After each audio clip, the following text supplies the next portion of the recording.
శ్రీమన్నారాయణ జై శ్రీమన్నారాయణ జై జై శ్రీమన్నారాయణ జై జై శ్రీమన్నారాయణ జై వాసవి జై వాసవి జై జై వాసవి జై జై వాసవి ఓం అస్మద్ గురుభ్యో నమః శ్రీమతే రామానుజాయ నమః రామాయణంలో మనకి బాలకాండ అయిపోయింది, అయోధ్యకాండ అయిపోయింది, అరణ్యకాండలోకి ప్రవేశించాం ఈ రోజు నుంచి.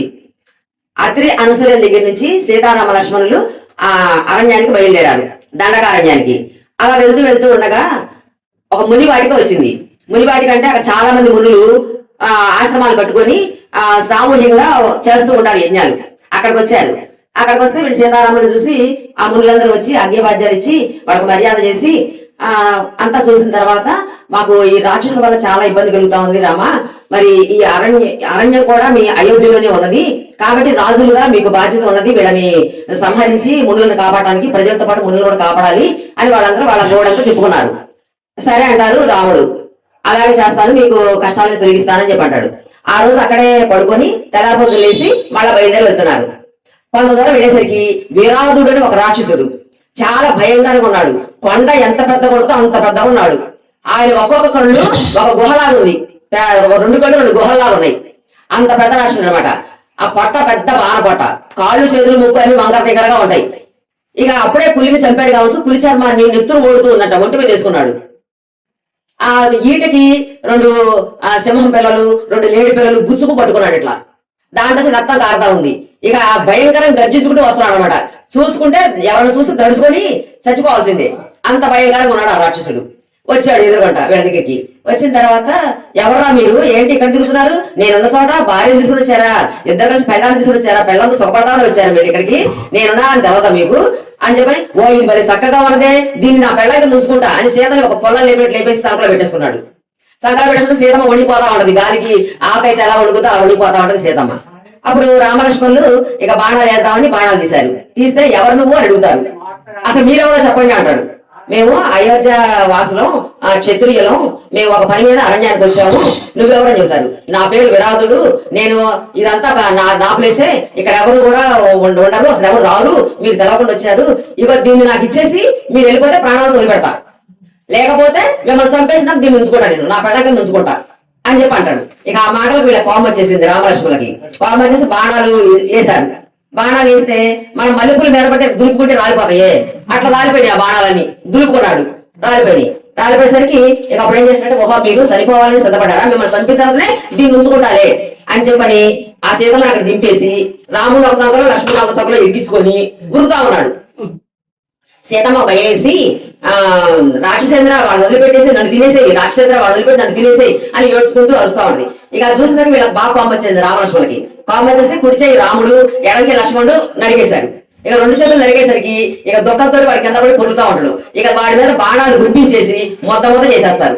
చేసిన తర్వాత అప్పుడు వాడికి పూర్వజ్ఞానం వచ్చింది, పూర్వజన్మ సుకృతం వచ్చింది, తెలిసింది అతనికి. అతను ఒక గంధర్వుడు అనమాట. గంధర్వుడు అయితే అతనికి రంభతోటి సరసాలు ఆడుకుంటూ సభకి రావడం ఆలస్యం వచ్చాడట. వచ్చేసరికి కుబేరుడు శపించాడట ఇలాగా రాక్షసుడు అయిపోమని. అప్పుడు కాలం వెళ్ళబడితే రామలక్ష్మణులు వస్తారు అడవికి, వాళ్ళ వల్ల నీకు ముక్తి కలుగుద్ది, మళ్ళీ గంధర్వలోకి వచ్చేస్తామని చెప్పారట. అప్పుడు ఆయన సృహ వచ్చి, ఓహో రామడా లక్ష్మణుడు మీరా, సీతామహా తల్లి ఈ తల్లి, నేను అర్థం కాలేదు, ఇప్పుడే నాకు సృహ వచ్చింది, నాకు ఇట్లా శాపం ఉన్నది, ఇట్లా జరిగిందని చెప్పి ఇదంతా చెప్పి ఆయన జ్ఞానాన్ని వచ్చింది కదా గంధర్వుడు లాగా. వచ్చిన తర్వాత శరభంగముని అని ఉన్నారు ఇక్కడ 2 కోసుల దూరంలో, ఆయన దగ్గరికి వెళ్ళండి, మీకు మంచి జరుగుతుంది, మేలు జరుగుతుంది అని చెప్పి నన్ను గొయ్యి తీసి గోధులో పాతి పెట్టండి అని చెప్తాడు. సరే పెద్ద కొండ అంత శరీరం కదా, పెద్ద గొయ్యి తోవి ఆ గోధులో పెట్టి పూడ్చిపెట్టేస్తారు. అది అయిపోయింది అక్కడికి. ఇక వీళ్ళు శరభంగముని దగ్గరికి బయలుదేరారు సీతారామ లక్ష్మణులు. బయలుదేరి వస్తే శరభంగముని ఆశ్రమం కొంచెం దూరం ఉందని ఇక్కడ దాకా వచ్చేసరికి ఒక దివ్య పురుషుడు ఇంద్రుడు అనమాట. ఇంద్రుడు తన ఇంద్ర రథము, తన దివ్యాస్త్రాలు, దివ్య బాణాలు అన్ని ధరించుకొని ఆయన వచ్చాడు. వాళ్ళు దేవతలు నేల మీద రాగరు, పైన ఇక్కడ ఆయన తెత్తు మీద ఆగింది రథం. వాళ్ళు నేల మీద నడకుండా ఇట్లా నడుచుకుంటూ వెళ్ళిపోతున్నాడు. వీళ్ళు ఎవరు వచ్చారు దివ్య పురుషులు అంటే వీళ్ళు ఇక్కడ ఆగారు సీతారామ లక్ష్మణులు చూసుకుంటూ. వాళ్ళు ఆయనప్పటి అప్సరసలు, దివ్య దేవతలు ఎంతో మంది వచ్చారు. వాళ్ళందరూ కూడా వెళ్ళారు లోనికి. లోనికి వెళ్ళి ఒక 5 నిమిషాలు బయటకు వచ్చి రథంకి వెళ్ళిపోయారు. ఇదంతా జరిగిన తర్వాత అప్పుడు రామలక్ష్మణులు లోనికి వెళ్ళారు. లోనికి వెళ్ళి సర్వ మహర్షి ఆయనకి నమస్కారం పెట్టి అగ్నిపార్థాలు ఇచ్చిన తర్వాత, రామా నీకోసం నేను ఎన్ని సంవత్సరాల నుంచి ఎదురు చూస్తా ఉన్నాను మీకోసం అని, ఇప్పటికి మీ దర్శన భాగ్యం కలిగింది అని చెప్పేసరికి వీళ్ళు అంటారు, ఇప్పుడు వచ్చిన దివ్య పురుషుడు ఎవరు అడుగుతారు. ఆయన ఇంద్రుడు నన్ను బంధుతో స్వర్గాన్ని తీసుకెళ్ళడానికి వచ్చాడు. వస్తే నేను రాముడు చూడాలని ఎంతకాలం నుంచి అనుకున్నా. రాముడు వచ్చాడు, నువ్వు కూడా కొంచెం సేపు ఆగు. రాముడితో మాట్లాడిన తర్వాత ఎందుకంటే రాముడు ఒక పని మీద, దివ్యమైన పని మీద భూలోకానికి వచ్చాడు.